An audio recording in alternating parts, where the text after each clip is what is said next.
दो मनुष्य जब एक घर में रहने लगते हैं, वह दो जो अलग अलग प्रांत में जन्मे हो, अलग अलग घर में जन्मे हो, एक लड़का कहाँ पूरब का और एक लड़की कहाँ पश्चिम की, न सोच विचार मिलते हैं आप लोगों की, न भाषा मिलती है, न खाने पीने का तरीका मिलता है और न ही पसंद नापसंद का कोई भी सिमिलरिटी हो, और फिर दोनों अजनबियों की शादी करवा दी जाती है। शादी एक ऐसा बंधन जिसके बाद तुम दोनों को जिंदगी भर साथ रहना है, जिस रिश्ते के बाद वो सारे रिश्ते बेगाने हो जाते हैं जो कल तक सबसे ज्यादा अपना था। आज से यहाँ से शुरुआत होती है तुम दोनों के फैमिली की। तुम लोग परिवार में कितने मेंबर हो? तो मैं हूँ, मेरी वाइफ है और मेरे 2 बच्चे हैं। भूल जाते हैं मेरे माता पिता है, मेरे 3 भाई और हैं, मेरी 2 बहनें हैं, उनके 4 बच्चे हैं, सब कट जाते हैं यहाँ से। यहाँ से तुम्हारा परिवार शुरू होता है, यही सत्य है। बहुत तो माँ बाप को इंसान काउंट कर लेता है, भाई बहन भतीजे भांजे सब कट जाते हैं। तो शादी इतना मजबूत रिश्ता है, तो फिर इसमें दरारें कैसे आ जाती हैं?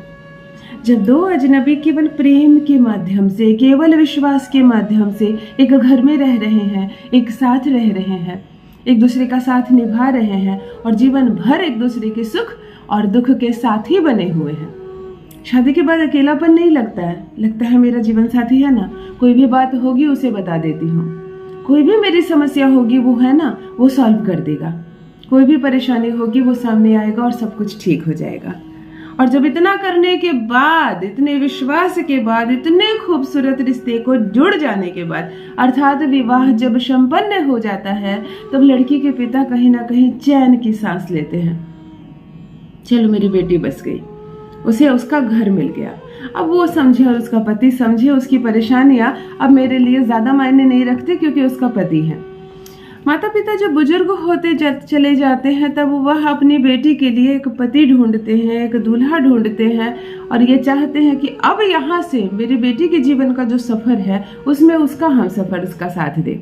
माता पिता अपनी जिम्मेदारियों से थोड़ी सी राहत पाते हैं, पर समस्या तब प्रारंभ होती है जब वह इंसान अपनी जिम्मेदारियां लेने से मुकर जाता है।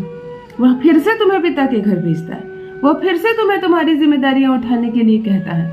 वह कहता है कि मैं नहीं हूं तुम्हारे लिए, मेरे भरोसे मत रहना, मैं नहीं जानता कुछ, मैं नहीं कर सकता तुम्हारे लिए कुछ, मैं इस शादी से मुक्त होना चाहता हूँ, मैं तुमसे तलाक चाहता हूँ, मैं तुम्हारे साथ नहीं रहना चाहता, मैं तुम्हें पसंद नहीं करता। फिर क्या होगा? मुसीबतें जहां से शुरू हुई थी वहीं फिर पहुंच गई। ऐसा लगा जैसे जीवन व्यर्थ हो गया। कितनी मेहनत करके, कितनी देखभाल करके पिता ने शादी कर दी और ये शादी अब व्यर्थ होता हुआ नजर आ रही है। तब क्या करे? लड़की रोती है, परेशान होती है, उपाय करती है, जो जो कहता है करने को वो करती हैं आप, फिर भी पति का प्रेम नहीं मिल रहा आपको।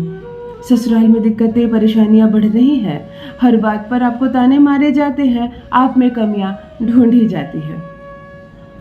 जब आप अपने ही पति को अपनी ओर आकर्षित करने में असमर्थ हो रही हैं, कितना भी आप समझाती हैं, मेरे और आपके अलावा कोई नहीं है इस परिवार में, हम दोनों ही बुढ़ापे में एक दूसरे के काम आएंगे, बच्चे तक भी अपने जीवन साथी का हाथ थाम कर चले जाएंगे, तब भी मैं रहूंगी और आप रहेंगे, ऐसी बातें भी आपके पति को समझ में नहीं आती।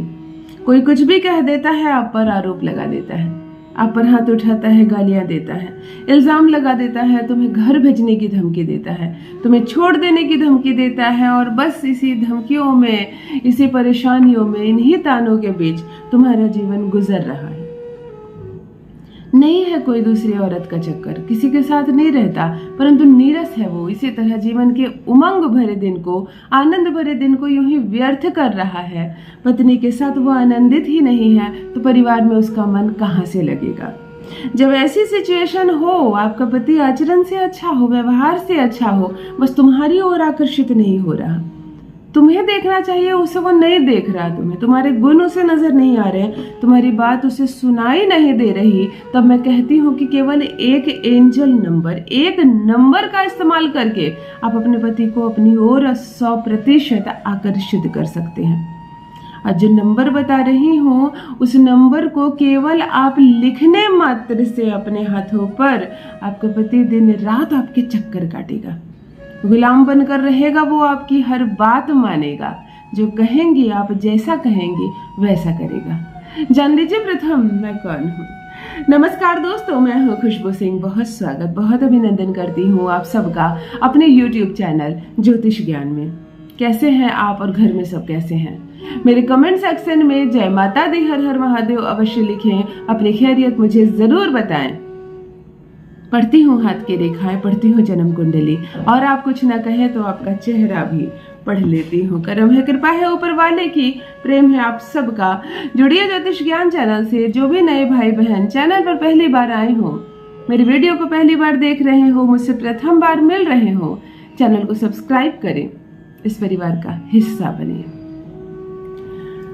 तलाक नहीं होने दूंगी, रिश्ता नहीं टूटने दूंगी, एक भी दिल नहीं टूटेगा, एक भी घर नहीं टूटेगा।